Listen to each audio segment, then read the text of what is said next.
My interest in the Decauville train or Tren Militar de Quintana Roo came to me when I was exploring the territory of Quintana Roo, now state of Quintana Roo, and I traveled from the old Santa Cruz de Bravo to Vigía Chico, the port of entry into the territory.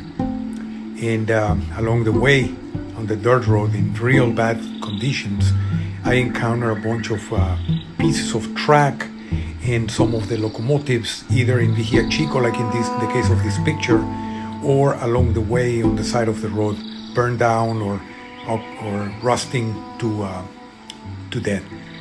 I was doing some study on my great-grandfather, the generalignacioa.bravo, when I did this, and then I got a little bit deeper into studying more facts about the locomotives and the train Decauville. The Decauville train was originally designed as an agricultural tool, and it was designed in 1875 by Paul Decauville, who was an agriculturalist himself, and it was in his estate of Petitbourg, which was located in every 28 kilometers from Paris, France. It was designed as a portable railway system. Portable meaning that there were sections of track already made, and they would just be placed like ladders, one after the other after the other. The trains were to help agriculture and to mobilize and move merchandise and people and animals of up to 9 tons. This train came into Mexico and it was utilized in several haciendas all along the territory of Mexico.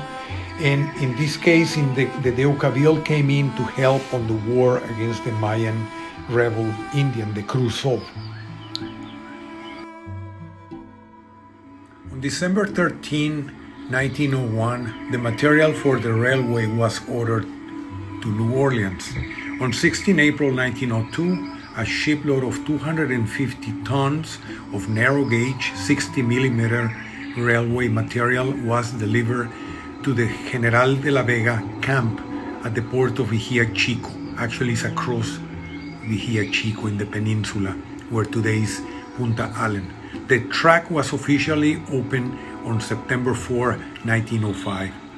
Between 1905 and 1912, the Mayans carried out continuous harassment and attacks on the military railway.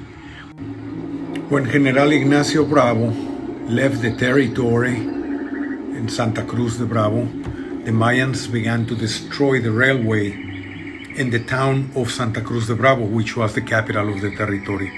In 1913, the governor of the territory, General Arturo Garcilaso Juarez, ordered its reconstruction. In 1918, General Venustiano Carranza, the president of the country, granted the Mayan leader Francisco May a license to use the narrow-gauge railway to transport natural rubber and chicle.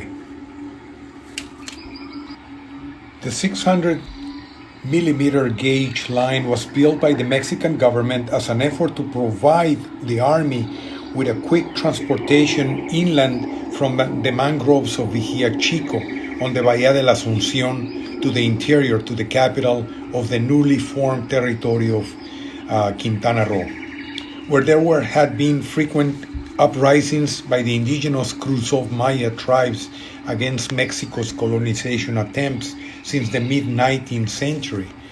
It was called the Guerra de Castas, the Caste War. A first attempt to reach Chan Santa Cruz, then the capital of the rebel territory, was in the 19th of May 1897. Concession by Porfirio Díaz government for the 145-kilometer railway from Yucatán Unidos Railway at Peto to the Compañía de Ferrocarriles Oriental de Yucatán, a line which was never built, but it was attempted to build. The final attempt at pacification was led by General Ignacio.bravo, a general close to Porfirio Díaz, the president, who had been assigned to the area in October 1899. After the capture of Chan Santa Cruz on 3rd May 1901, studies conducted by Coronel Alejandro Ordorica, head of the Department of Engineers at the Secretary of War, Secretaría de Guerra y Marina, started on 3rd June to build a military railway using Decauville locomotives and trains.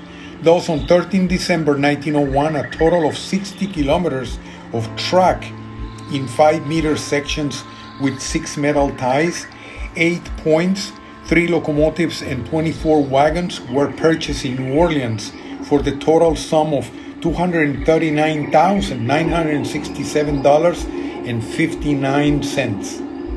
In addition of $8,622 that was spent on tools, construction, and costs and leveling of the terrain.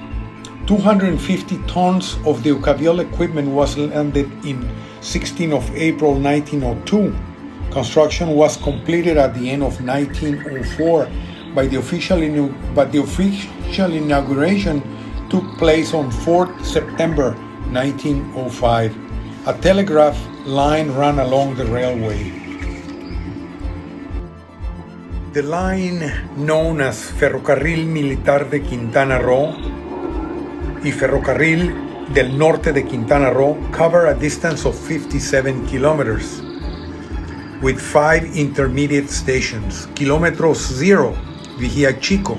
Kilómetro 2, Estación A. Kilómetro 10, Estación B. Kilómetro 18, Estación C.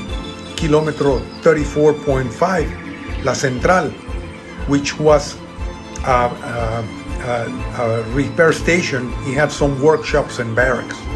Kilometer 50, Lagunas. Kilometer 56.75, Felipe Carrillo Puerto. The military also operated a shoreline between Xcalac and La Aguada, which had been built by the Secretary of War and Navy, Secretaría de Guerra y Marina. And this is the terrain and the road in which the Decauville locomotives traveled those 56.75 kilometers in between Chan Santa Cruz or Santa Cruz, actually Santa Cruz de Bravo and Vigía Chico, or vice versa, connecting the capital of the newly formed territory with the world via steamship at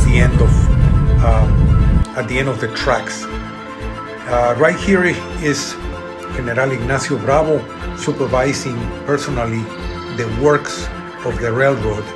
This is an old picture of Carrillo Puerto, and here are some of the Decauville locomotives rusting away in Vigía Chico, the ruins of Vigía Chico. Vigía Chico was destroyed by Hurricane Janet in 1955, and it was abandoned. Today, the town is a ghost town. The Navy occupied the land until maybe the 1990s, and then it was abandoned completely. The land lays abandoned. It's just mangrove and nature and